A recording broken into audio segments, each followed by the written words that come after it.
Om nahi gyanena sadrishyam pavitram iha vidyate tat svayam yoga samsiddha kalenatmani vindate. Om shanti shanti shanti. Verily in all the worlds there is no purifier like knowledge of the self. The wise, those perfected in yoga, realize this truth in due time. Om peace, peace, peace. May peace be unto us, and may peace be unto all living beings. Om Hari Om, Hari Om, Hari Om Tat Sat.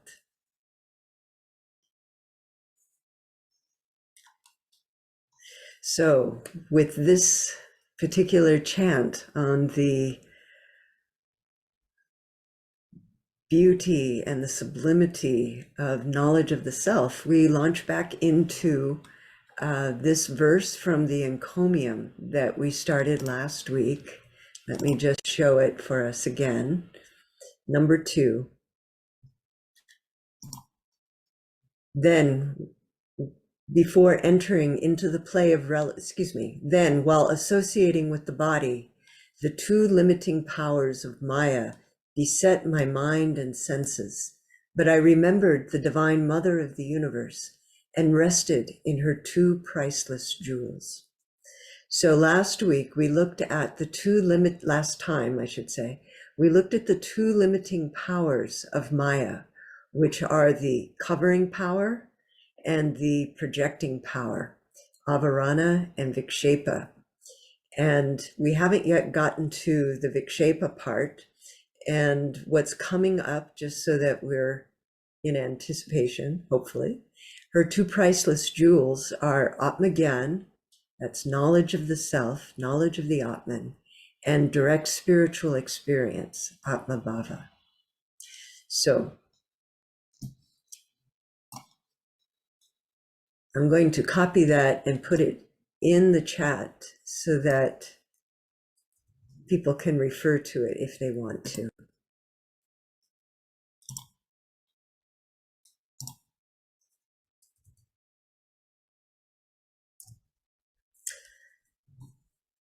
So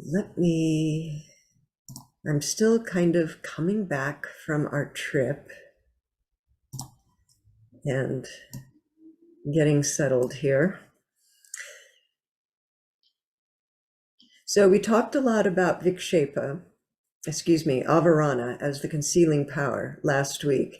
And we used a lot of description from Babaji's teaching in the Sword of the Goddess manuscript, where he talks about avarana and vikshepa as the limiting powers of Maya. We learned that Maya has two powers, and one of them is ignorance, and then that breaks off, or knowledge and ignorance, and knowledge breaks off into the covering power and the distorting or the projecting power. And these are related to tamas and rajas. Tamas covers, and tamas covers knowledge of our true nature. And in that covering, then there's the ability for rajas, related to vikshepa, to then project other things. So these two always work together. When you think about it, you can't have a veiling of the nature of reality without then seeing something else. Let me just think about that for a minute. If you veil the nature of reality, then you have to see it as something else.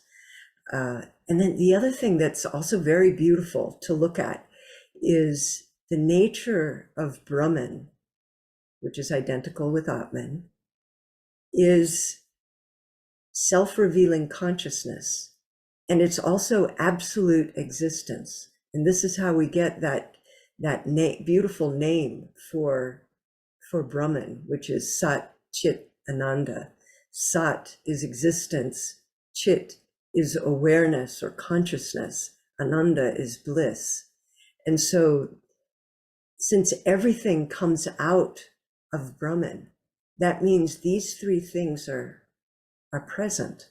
And in fact, one of the teachings is that there's Sat, Chit, Ananda, name and form. And the first three, Sat, Chit, Ananda, existence, awareness, bliss, those belong to Brahman, and the name and form belong to Maya. And so when we think about it, thinking back in the teachings of Samkhya, that the effect always is the expression of the cause. The cause and effect always are always one, right? The effect is embodied in the cause, and the cause and the effect is the manifestation of the cause. That existence, that consciousness, that bliss is actually present throughout the entire universe. And this is something that the rishis really experienced. When we read in the Upanishads, we see that they had this beautiful experience of perceiving divine reality in all phenomena. They saw it as an overflow of the bliss of Brahman. And they would say things like sarvam kalvidam Brahman. All this indeed is Brahman. It's not that they didn't see the dualities of pain and suffering, life and death, virtue and vice. It's not that they didn't see all those things, but they had identified themselves with the Atman, with Brahman. They had reached deep inside and dissolved name and form till they reached this one incontrovertible reality. So this is also a very important concept, that everything in reality gets contradicted by something, right? The dream state is contradicted in the waking state. As soon as we wake up, whatever dream we were having, which we thought was real at the time, is poof, that wasn't real.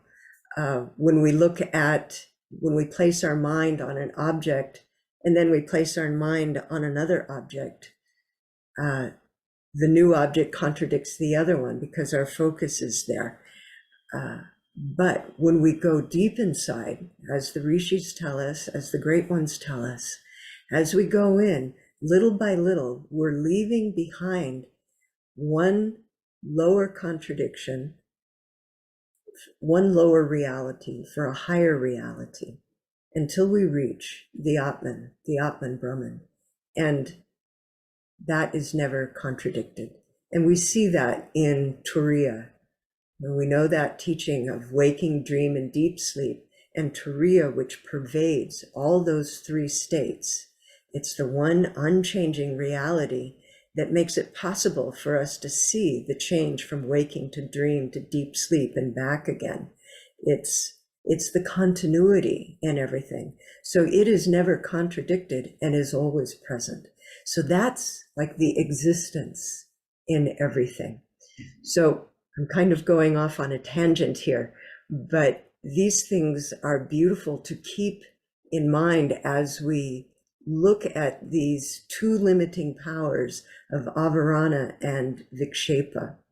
And the way that Babaji was presenting it in the Sword of the Goddess chapters is really in line with, in two ways, in line with what the way the rishis will talk about relative existence, and also in this teaching about Maya and Mithya, back about the time that he was writing the Sword of the Goddess, which was quite 15, 20 years ago.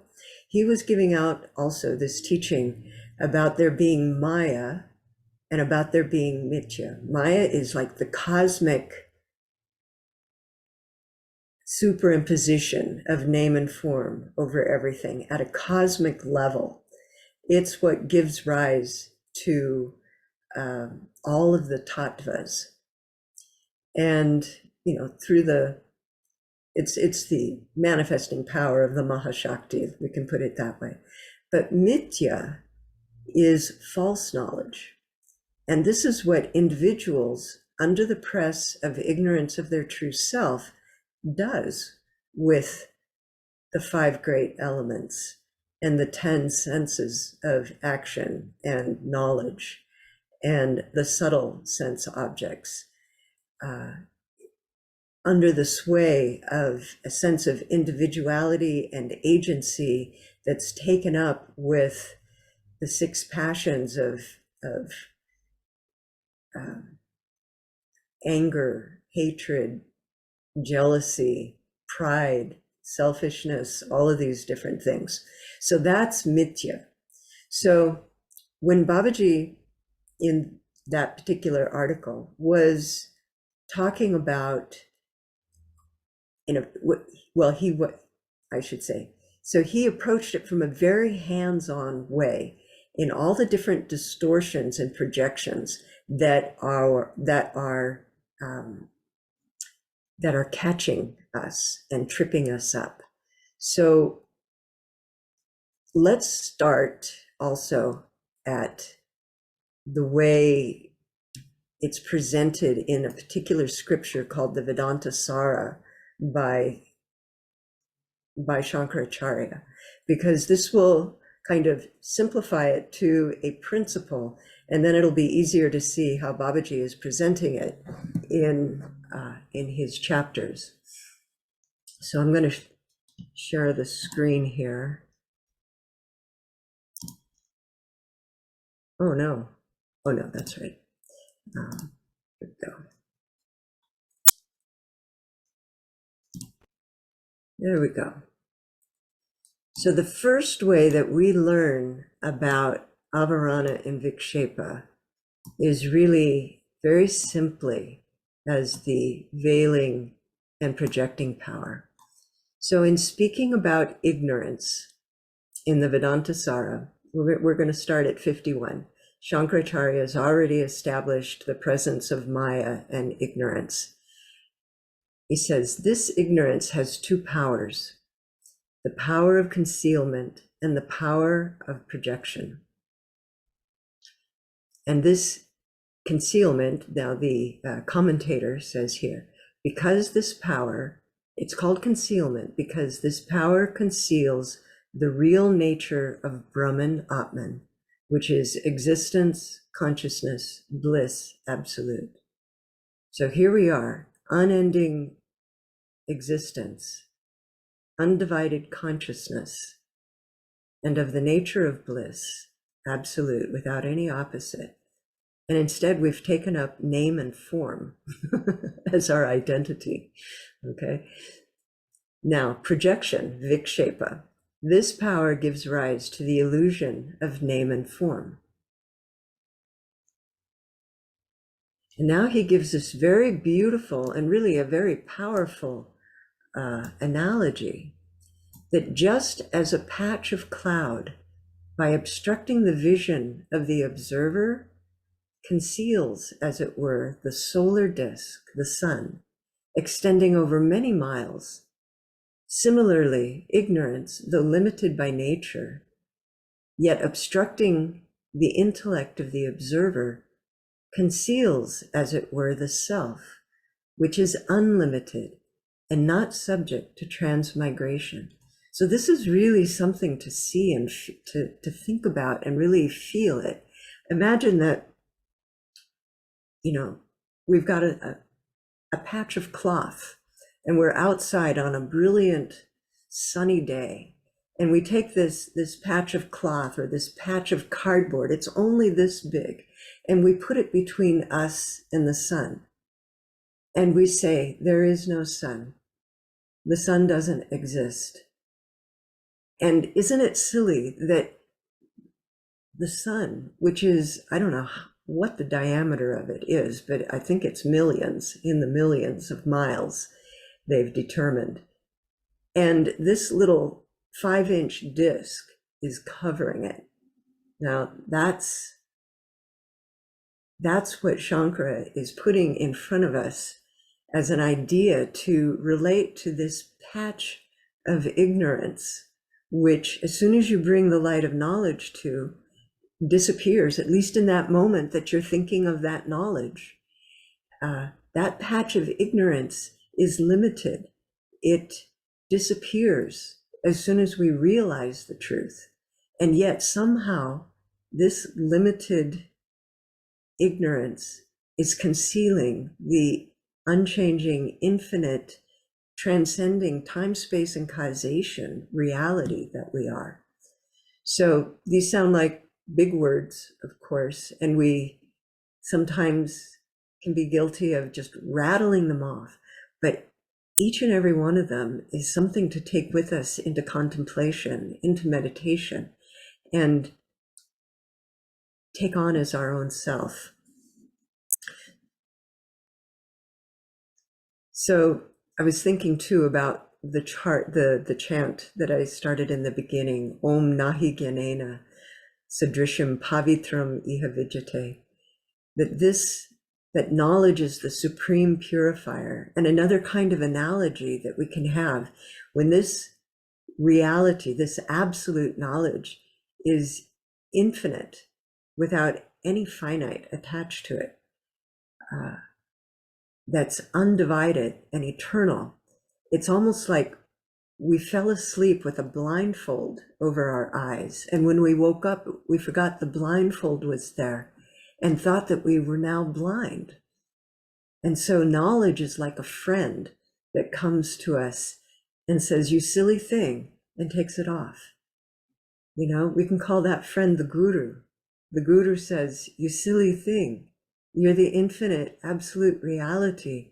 And through this little patch of ignorance that you've taken to be real, and so forth, you've convinced yourself that you are, as Swami Asheshanandaji puts it, you've hypnotized yourself into thinking that we're finite instead of infinite, that we're divided, that we're an individual instead of the infinite. Anyway, so these are things that we kind of slap our minds with, so that instead of brooding on all those things that enforce that enforce the idea of limitation, we bring our minds back to this truth of our existence. Let's continue here.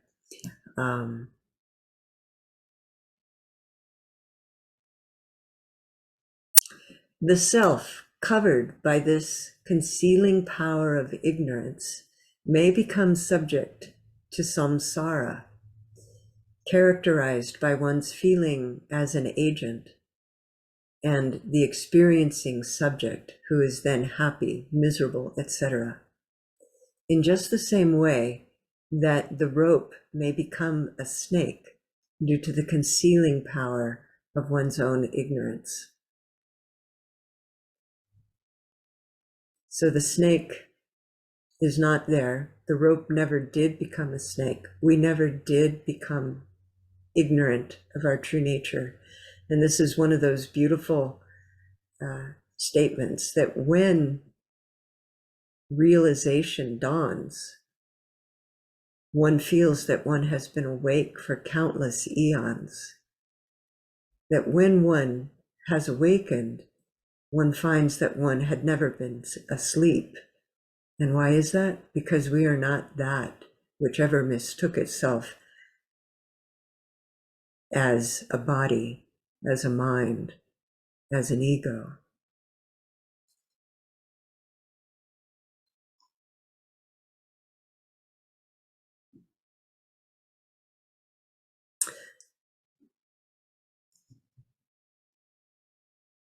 And then he continues, just as ignorance regarding a rope by its inherent power gives rise to the illusion of a snake in the rope covered by it, so also ignorance by its own power creates in the self that's been covered by it such phenomena as akasha, etc. So in other words, akasha, air, fire, water, and earth, which then combine and recombine into all of these objects that we see. So this leads into that fact that these two must go together. If you conceal reality, well, anyway, you have to see something else.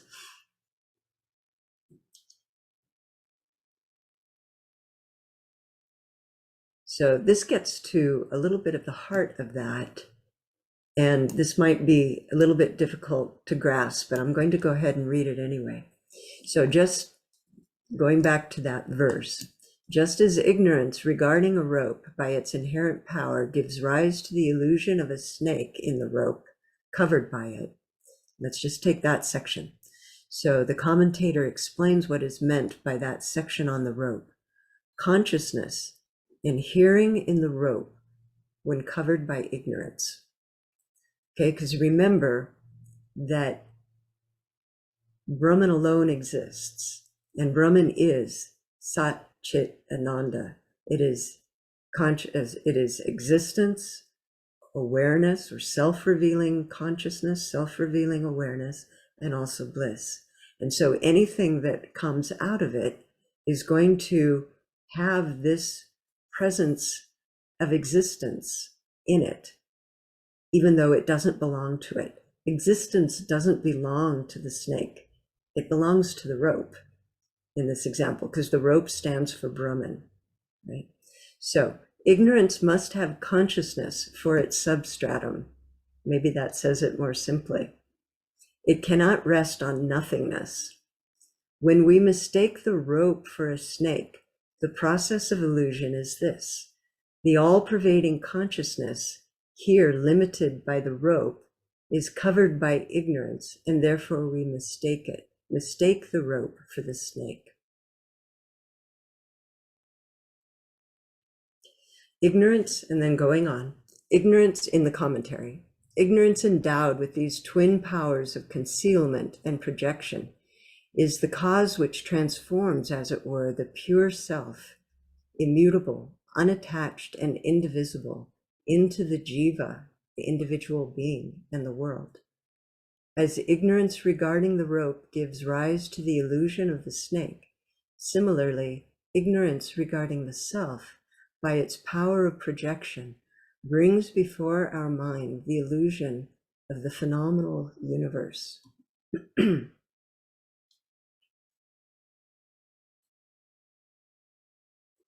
So these are the basic principles of concealment and projection, and they work together.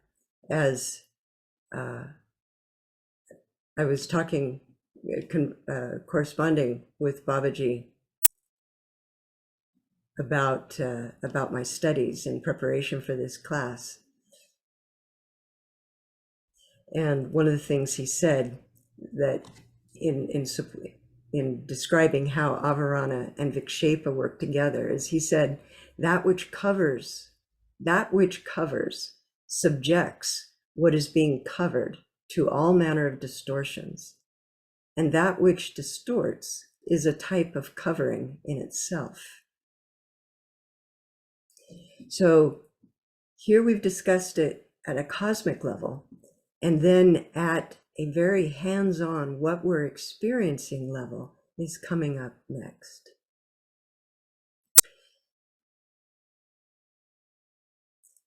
In his article or his chapter, he says, since Maya's power, and here Maya can be substituted, we can say ignorance as well. Maya's power seems to be all wound up in appearances, in causing an object, place, person, a law, a principle, or a cosmic imperative to seem other than what it really is, so that beings fail to grasp the reality around any of them. So it's all about appearances, all about false superimposition. And notice that he took it from the very particular to the most general. He said, in causing an object, a place, a person, a cosmic law, a cosmic principle, a cosmic imperative to seem other than what it really is, so that beings fail to grasp the reality around them. So think about the ancient rishis and how they walked about with this knowledge of the Atman, this knowledge of Brahman, which is indivisible and is the consciousness, is the existence and the consciousness and the dearness of everything in manifestation. And so therefore life, all of life vibrated for them with this joy of seeing all these different ways that the Atman was manifesting. And they were doing it from the standpoint of the Atman. So life, again, life just vibrated with joy. So, but instead, when we take it down to the particular and we have that covering of ignorance over the Atman, then people don't see things perfectly. In other words, people misconceive the purpose for life, thinking it to be for limited enjoyment, for amassing wealth and gaining individual power, when its purpose is for realizing God within and living a divine life in that wonderful condition. People misinterpret their role on earth, equating it with the supremacy of the individual ego complex over nature and other human beings, instead of as the servant of all God's children and as a custodian of what has been gifted to them in the realm of the 5 elements. People misapply all the wonderful tools of heart, life, and mind, rendering them impure or sterile through thoughts and acts that run counter to the collective good and to one's individual integrity. So let me back up a little bit. So he's talking about, let me look for that section. Instead of being custodian of what has been gifted to us in the realm of the 5 elements, somewhere, I'm not sure in what teaching, whether it comes out of the Upanishads or something else, there's a teaching that refers to the 5 great elements as the 5-fold compassionate universe. It might also refer to all the other 5-fold things, the 5-fold mind, including Mahat, the 5-fold sets of the senses. But in any case, we can just, even if we just take it as the 5-fold great elements, everything gets manifested with those. So it's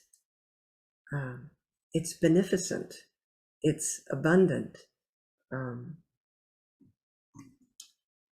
and so this attitude is one of also of gratitude and joy. So, and one should be a custodian of these great things instead of trying to amass them and selfishly hold them. So all of these things also, at their subtle level, like as in the Tanmatras, they make for the subtle body, and that's where we get these wonderful tools of heart, life, and mind. And so instead of, as he says here, people then misapply all the wonderful tools of heart, life, and mind, rendering them impure or sterile through thoughts and acts that run counter to the collective good and to one's individual integrity. Further, instead of tearing away the veils of avarana and seeing through the distortions of vikshepa, they give in to them complacently and allow them to run their lives and color their existence. In other words, to take what is false and convince us of its truth and reality. This places people, relations, and outcomes at cross purposes and makes for a mad world where a profusion of superimposed distortions masquerades as the truth. So that, I know, is a mouthful, but I think in what has been read out, we can all, see how particular these principles, these cosmic principles, get to be in life, in the life that we see in front of us.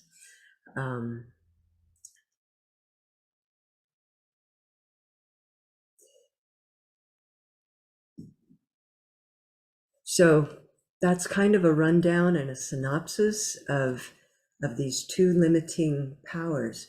Now notice too that in the verse, the first thing he does is remember the Divine Mother. Remember, for those who haven't been attending these classes before,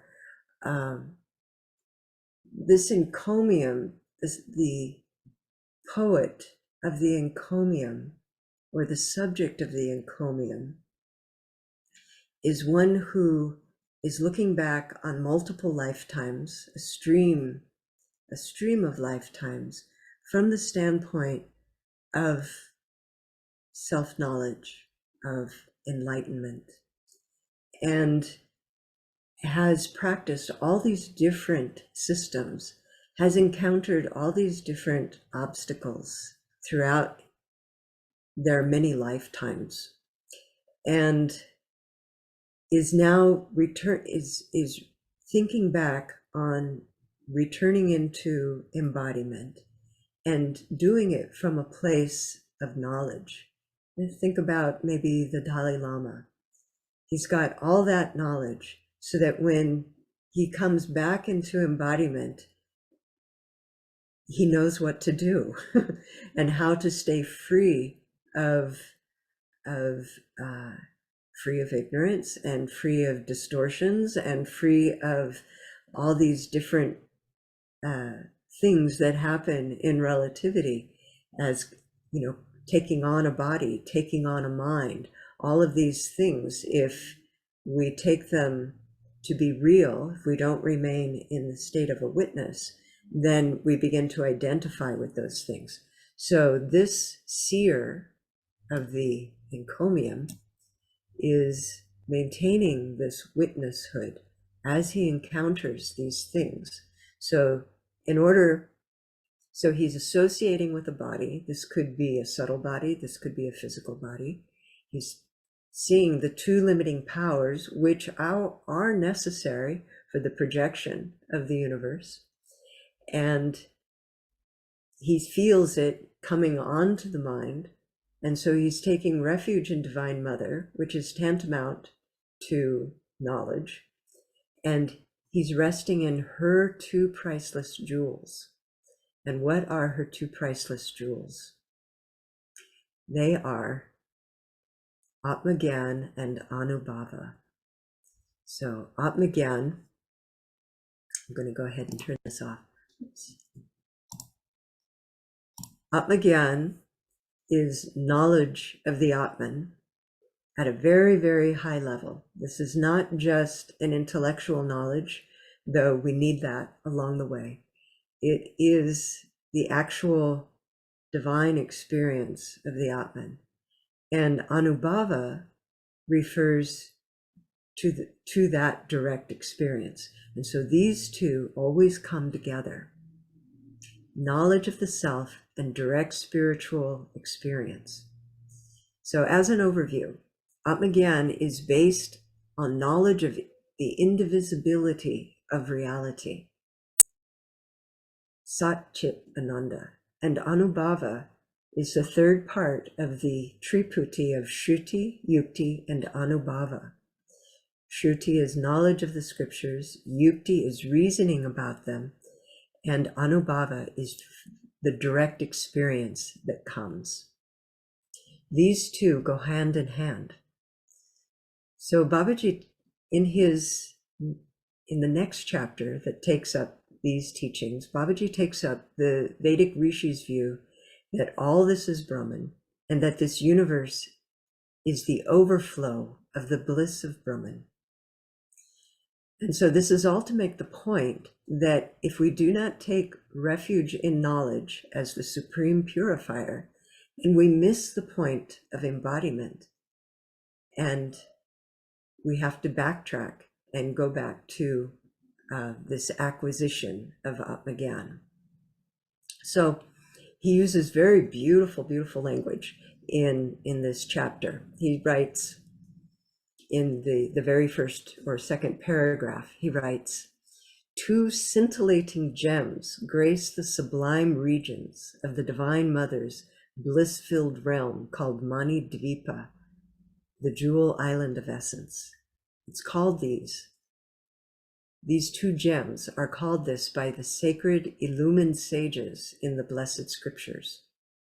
These are no ordinary treasure made of hard substance and radiating external light, but are twin qualities consisting of subtle essence, which even the highest luminaries desire more than all the knowledge and all the wealth in the seven realms of existence. This pair, which come in tandem, are intrinsically inseparable, are nothing less than Atmagyan and Anubhava, absolute knowledge of the self and direct experience of it.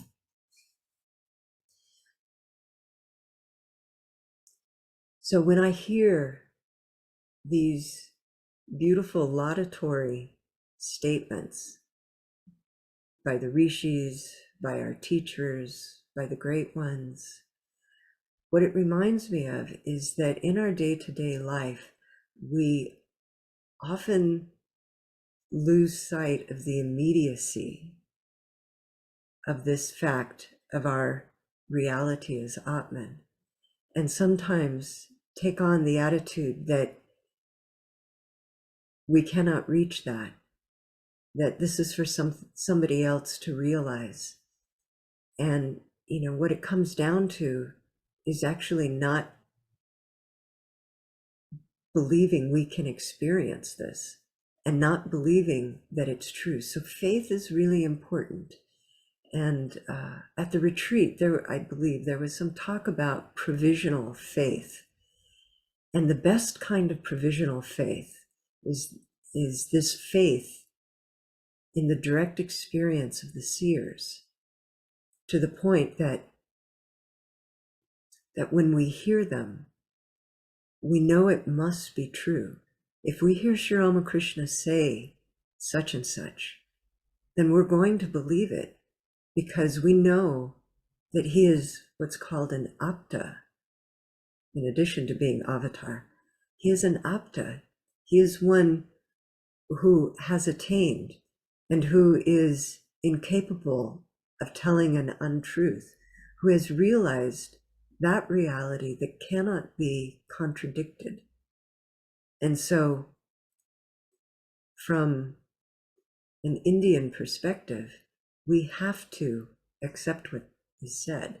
So if we can take that on and convince ourselves that because this great being said it, or because the rishi said it, and they realized this, that it must be true, then this gives us power, strength, and yearning to realize it for ourselves, because it's not enough that they realized it. And they told us about it because they want us to realize it. So this is another reason why Sri Ramakrishna would say that we have to take the mind and dip it repeatedly into this knowledge of the self, this knowledge of the truth, this truth of the fact of the existence and bliss and love and divine being, etc., that is the reality. So we have to keep dipping our mind in it. It becomes such a habit, and it's part of that power of vikshepa and avarana, to get caught up in the mundane and to spend the bulk of our thinking time on that. It's a groove that we've made, and we need to fill it in with this knowledge. Knowledge is the only thing that removes ignorance. And in the beginning, it may indeed be intellectual knowledge, but the more we keep dipping our minds into it, contemplating it, seeing how the the rishis and the other great ones have explained it, how they lived their lives.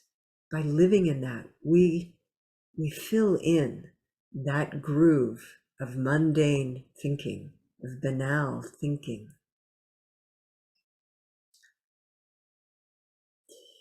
So Babaji goes on in that explanation and description of Atmagyan. He says, the crucial acquisition of Atmagyan is predicated on the knowledge of infrangible unity. And if you're not familiar with that word, infrangible, it means impossible to divide. I hope I'm correct there, but I'm quite certain that's what that means. It's predicated on the knowledge of infrangible unity, unbounded freedom, integral peace and abiding awareness, not to mention a whole host of other salient principles. And these are not external qualities of the Atman. They are the essential fabric intrinsic to its very nature.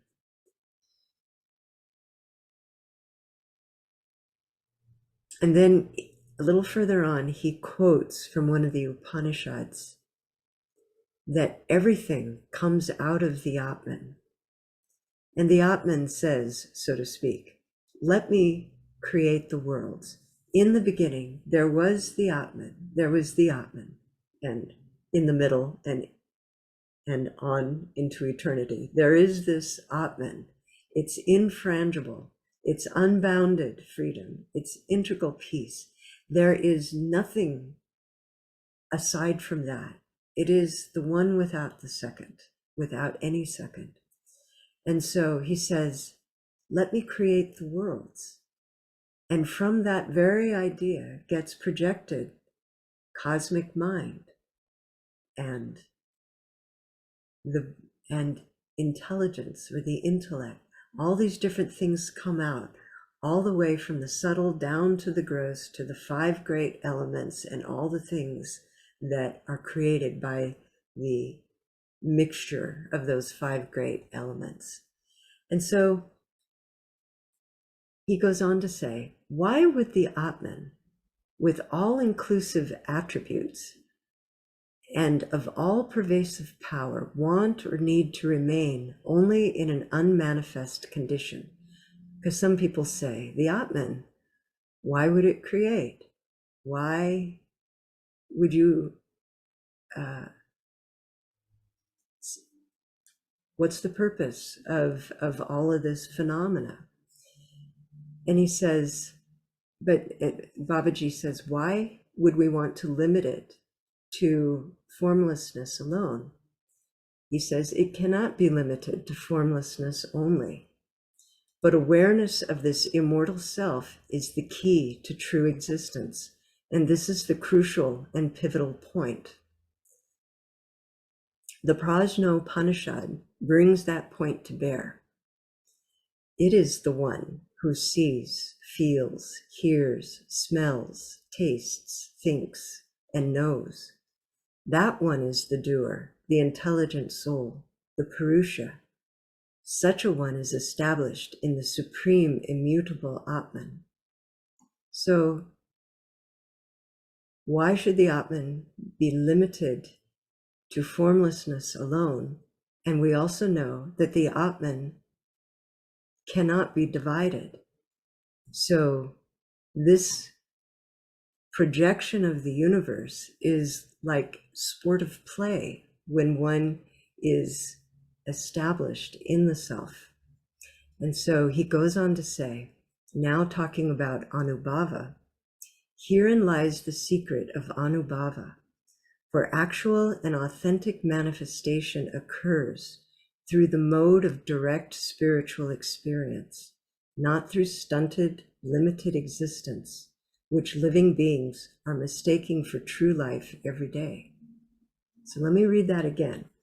So, and actually, let me relate it also to a teaching that's a little more recent for us about Mayic Sankalpa and Atmic Sankalpa. Atmic sankalpa is what the seers do. Their thought process, their creative thought is all based in the truth of the unity of the Atman, the indivisibility of reality, and being that as moving through all of the world. They see it as Atman alone in all these different manifestations. So that's very different than Mayic sankalpa here, or maybe we should go back to that word mithya that I mentioned in the beginning, this one that's based only in ignorance. So this is the crucial point. Awareness of the immortal self is the key to true existence. And this is the crucial and pivotal point.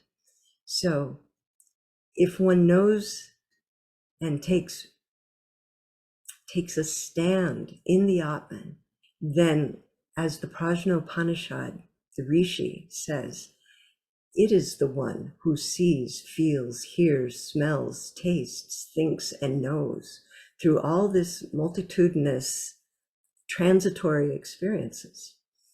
And imagine the joy and the bliss. Actually, we have only to look at the life of Sri Ramakrishna, the joy and the bliss that he exuded in all the different aspects of life. I mean, he would say, here I can eat, drink, and make merry. But his eating, drinking, and making merry is the Atman seeing, feeling, hearing, smelling, tasting through these mechanisms of the body mind being. So this is the point of anubhava that's being brought out here. That this is that this atmic sankalpa, that this experience of the realms of name and form from the standpoint of the Atman is the only authentic manifestation. It's the mode of direct spiritual experience at all times. It harkens us back to Holy Mother saying, does God exist only when eyes are closed and disappear when eyes are open? So the Rishi told us that the universe is simply an overflow of the bliss from the divine being, spilling over the abundant excess of ecstatic moods that permeate the Atman at all times. The ecstatic moods that permeate the Atman at all times. The whole meaning of living or embodiment must then be all tied up with experiencing the creation from this joyful perspective, its worlds, its peoples, its wondrous treasures, its sublime secrets, its untold majesty, all seen as intentional projection from the heart of the infinite Atman for the purpose of ecstatic play or continual sport. What more of a purpose could be wanting than this? And what folly then to miss out on this pageant of pure pastime due to mistakenly coveting veils of misery-bound ignorance and blind delusion. So let's go back again to this idea that the Atman is existence. It's unending, absolute existence that cannot be contradicted. It is self-revealing consciousness, which shows itself in the perception of everything. And it's dear, it's blissful. And so that being the ultimate cause, then therefore the effect has to contain the essence of the cause within it. The effect can't be different from the cause.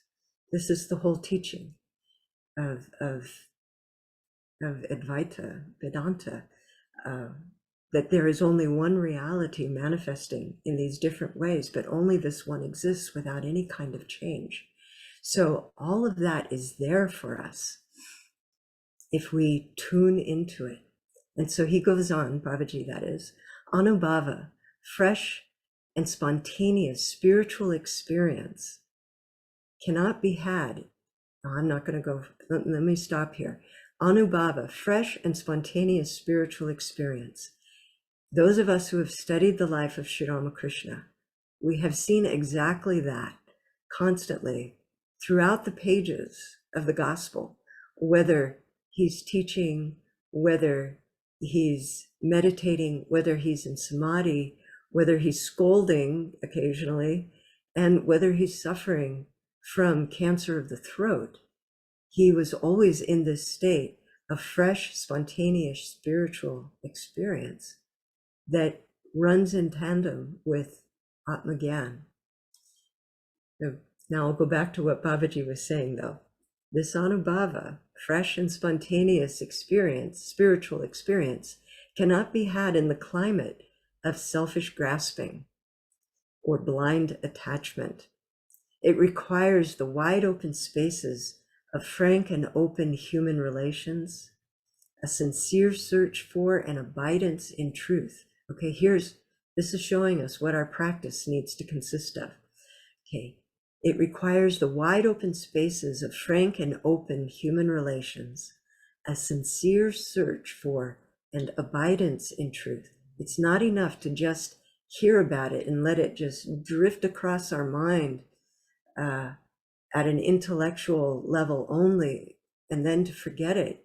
We have to then try to abide in it and then actually abide in it. That's part of the practice, taking a stand in it. It requires open-minded universalism, love of freedom, spiritual camaraderie, and more. It is itself a spiritual principle. Anubhava tattvam. Tattvam means principle. It is itself a spiritual principle cherished by illumined saints, sages, and seers, far above everything banal, mundane, or even pleasurable. Its attainment is not an everyday occurrence, nor is it common to come across one who actually abides in its supernal atmosphere. One who does is living in constant exaltation in the Atman, for it provides the foundation for Anubhav. So let me repeat that part again. Its attainment is not an everyday occurrence, nor is it common to come across one who actually abides in its supernal atmosphere.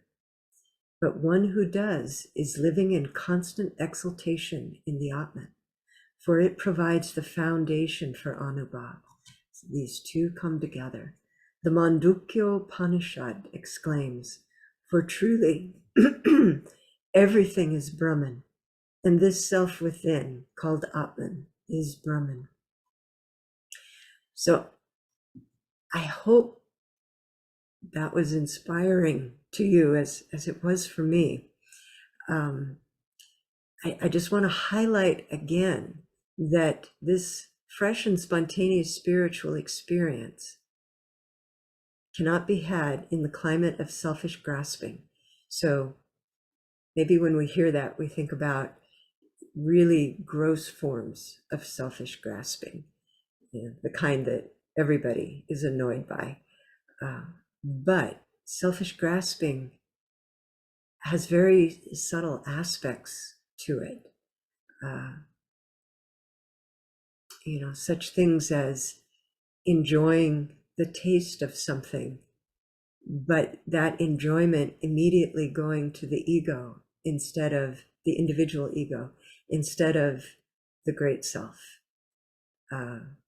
Hearing something and enjoying it and letting that enjoyment enforce this egoic individual instead of it being understood as an expression of the mother or an expression of the Atman.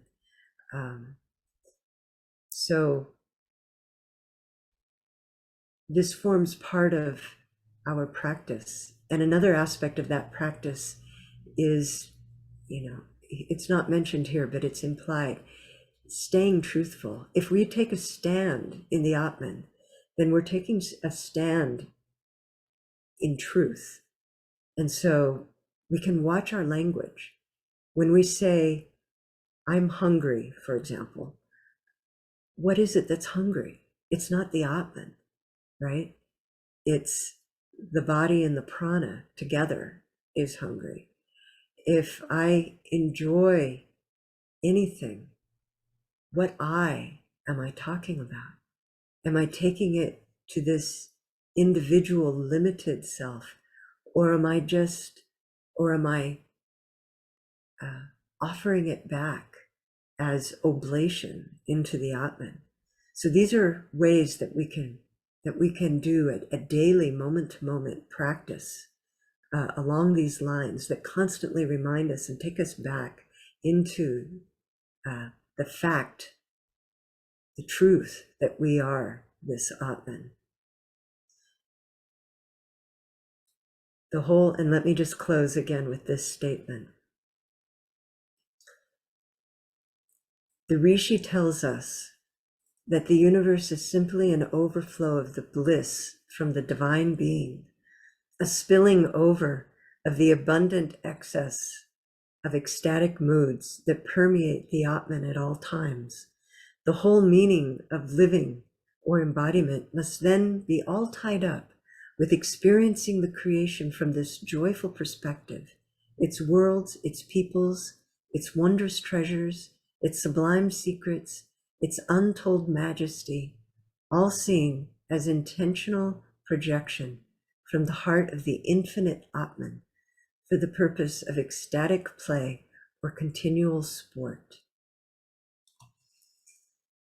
So we've reached the end of our time. Let me close with a prayer.